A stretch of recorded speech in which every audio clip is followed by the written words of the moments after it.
Hi, I'm Lori and I love books, and today I'm going to go over my December TBR and my recent reads. So the first book of my December TBR is Miriam's Song by Jill Eileen Smith. I'm hoping to finish this book between now and the 31st. I'm about halfway through. I've been reading this throughout the year on and off, so I'm hoping to finish it. It's a novel based on the story of Moses, and so I'm like at the point where Moses has just returned to Egypt. So I'm hoping I will continue liking it through the end because I really do enjoy this book.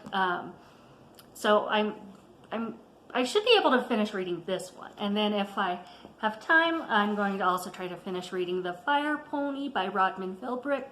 I've read I think the first 5 chapters, and it might be a DNF. I have not enjoyed any of the characters. I haven't enjoyed anything that's happened so far. It's been very boring. So I might give it 3 more chapters of reading and then see if I like it. But so far, it's not been a very fun read. But I hate DNFing books.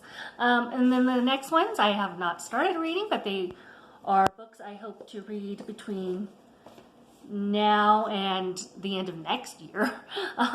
So the first one is The Book of Fairy Spells by Sherilyn Darcy, and this is a kind of instruction on how to do different fairy-based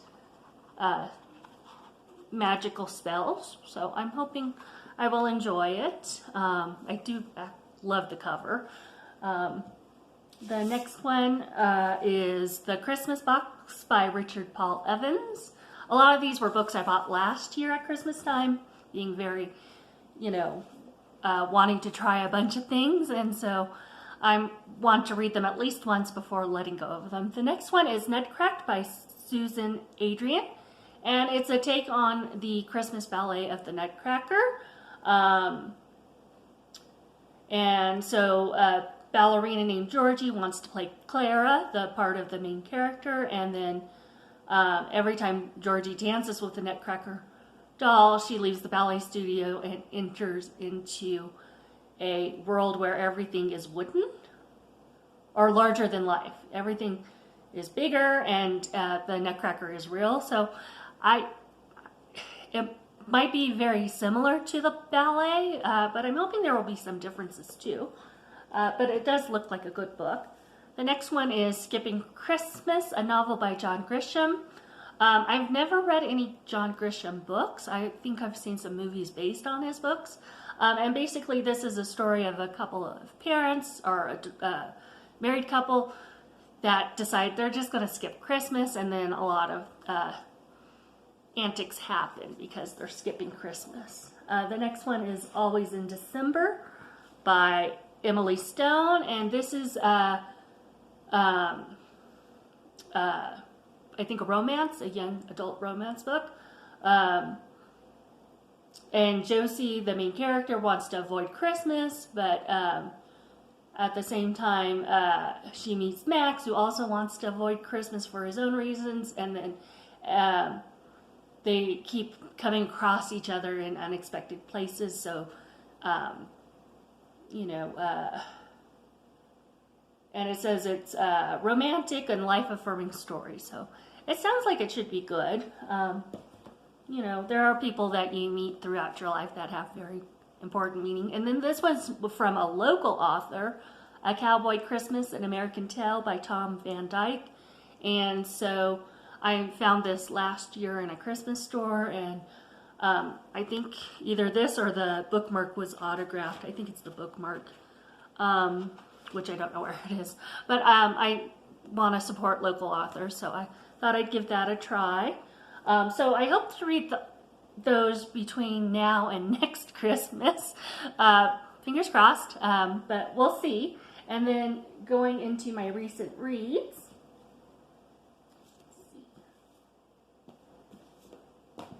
And these are in a little bit of an order, but not much. So for picture books, I've read Millions of Cats by Wanda Gay, and this is a cute little story of a elderly couple where the wife wants a kitten and the guy goes and finds not just one kitten but millions of kittens, and he brings them all back.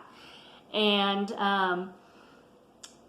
the wife's like, we can't have this many cats. And so he asks the cats a question, and it turns into quite an adventure at the very end of the book. The next one is Little Witch Hazel, A Year in the Forest by Phoebe Wall. This was a cute book that goes through 4 different stories, one for each season. The first one is of her befriending a little owl. And then the summer one is about taking some time to rest and not just work all the time. So some important messages, and it was the first time I've read anything by Phoebe Wall, and I thought the illustrations were very cute and adorable. I don't know if I'll read any more, but if I come across some, I might try reading more. This next one I found at a used bookstore, and it's called The 7 Wonderful Cats, a Rand McNally giant book. And it's adorable. So basically a little old lady has all these wishes, and she wishes that she had somebody to talk to, that somebody was educated and could, have great conversations with, that will help her around the house. And so the neighbor brings over these 7 cats, and the 7 cats fulfill each of her wishes throughout the story. And they always look cute and adorable. It's a very playful story, and there's not really a lot of conflict. It's just one thing happens, and then another thing happens, and then another thing happens, and so I really did enjoy it. And let me show you some of the inside illustrations. But, so that's the lady that wishes for the kitties, and then here's the kitties in boats. So it was a very cute book, and I love kitties and I love cats, and so finding all of that was really fun. And then doing more kitty books, because I had a theme of kitty books. I read Bad Kitty Kitten Trouble by Nick Bruel. I thought this was going to be like a novel, but it's much more like a comic book. And I wouldn't even call it a graphic novel. It's really much more like a comic book, but pretty big one. It was quite funny. Basically, Bad Kitty winds up with 3 little kittens that are being fostered in his home, and one of the kittens has a French accent for whatever reason. And so, like, the French kitty keeps saying things like Jacques Bleu, and so I found it very funny. I know there are other books about Bad Kitty, so maybe I'll do a series deep dive on these books.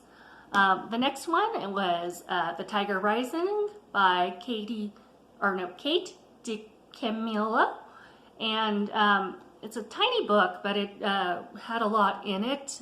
Basically, a teenage boy, maybe preteen, has moved with his dad to a hotel. His dad's working for the hotel, and he's basically getting bullied by the other kids at school.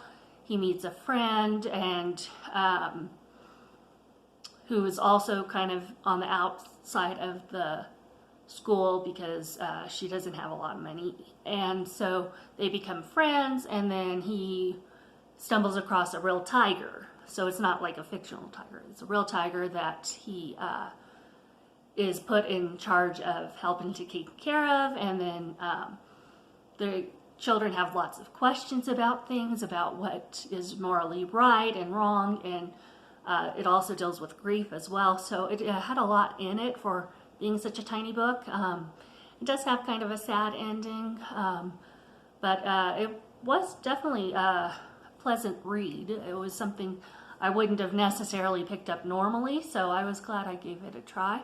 The next one I got was Miss Piggle Wiggle by Betty MacDonald. And I got this because there's a kitty and a puppy on the back of the book and on the front of the book, but the kitty and the puppy didn't have much to do with the story. Basically, Miss Piggle Wiggle helps the neighbors in town help get their children out of bad habits or doing things that are unhelpful. Like she helps one little boy learn to clean his room. So it was an interesting book, but it was also not the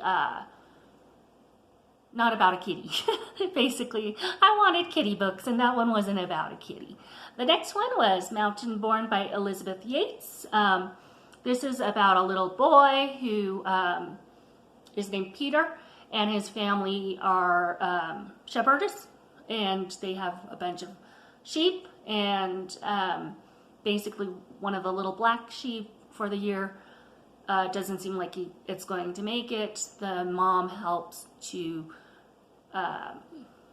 help the lamb live, and then as the lamb and the boy grow, a bunch of things happen. There is a wolf in the book that is not considered a good guy, so if you like wolves, you might not like how they're depicted in this, but the family, you know, that's their livelihood, so of course they don't think very highly of wolves.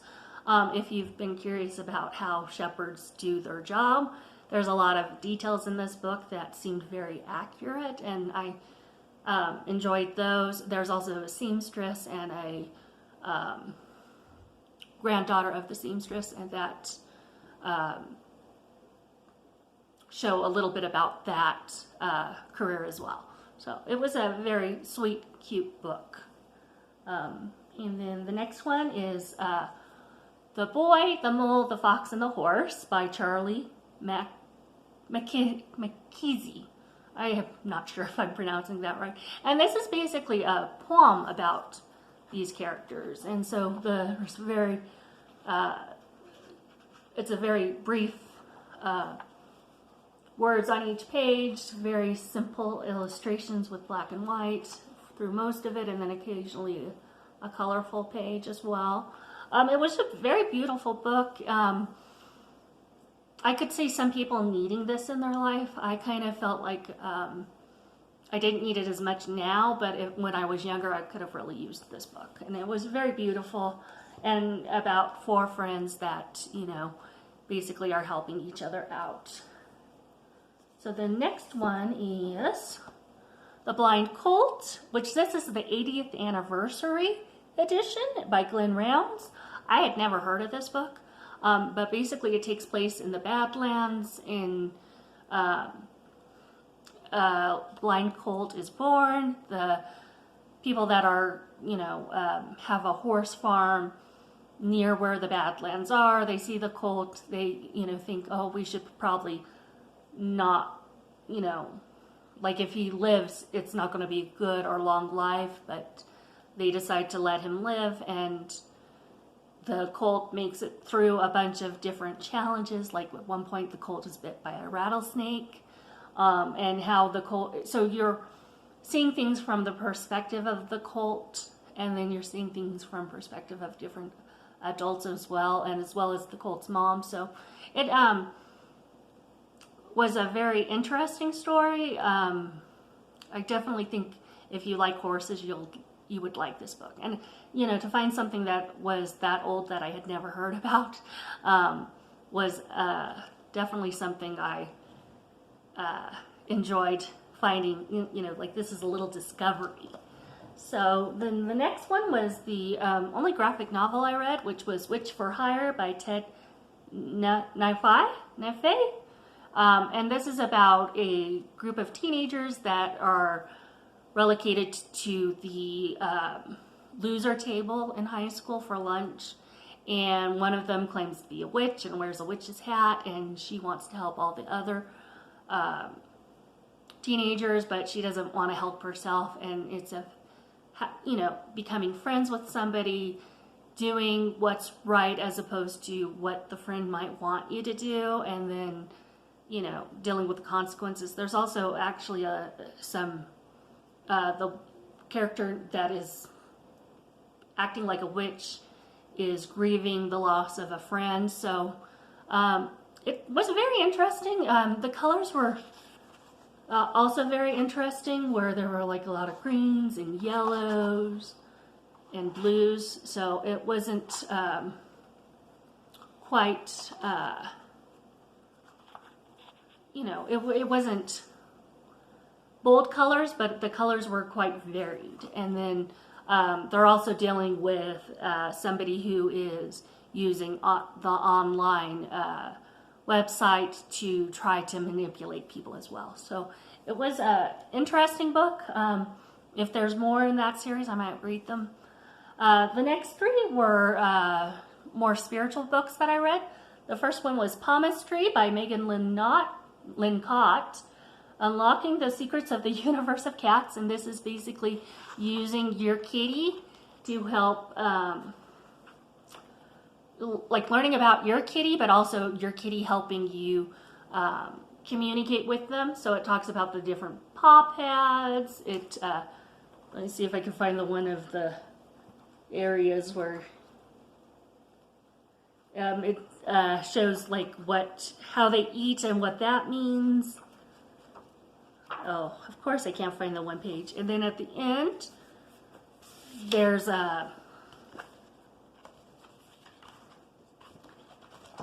this nice big thing. So you could like put treats on and ask your kitty questions and see if they say yes or ask again or no or maybe. So very cute. It also suggests like using toys as well. So if you have a kitty or you love kitties, I definitely recommend this book. And I haven't like tried it with my kitty because my kitty's not very cooperative with things like that, but I did learn a little bit about her because she's very sensitive. So she's a left-pawed kitty, and left-pawed kitties are very sensitive. The next one I finished reading was A Spellbook for the Seasons by Tudor Beth.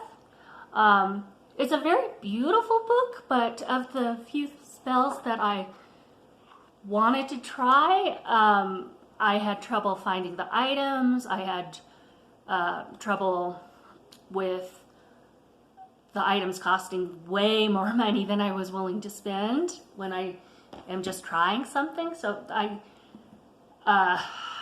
that's a maybe. Like I might keep it because it is very pretty, but I might also let it go. And then the last book I read was The Land of Stone Flowers, A Fairy Guide to the Mythical Human Being by Sveta Dorosheva. And basically it's how fairies view us humans. It is an adult book, so it has, it talks about sex, it talks about working and things that adults do. So if you think this is a book for children, I would debate that. Maybe teenagers, but I wouldn't give it to somebody probably 10 or under. I like the flower part the best because the flowers can remember their past lives. So that was really nice. The dance part was probably the disappointing part because the dancers looked like it was of humans, and I wanted to see fairies dancing. But they like talk about fashion, music, dancing, art, and each page is kind of like a unique art piece as well. So those were the books I recently read. Let me know in the comments below any thoughts you had about these recent reads or my TBR.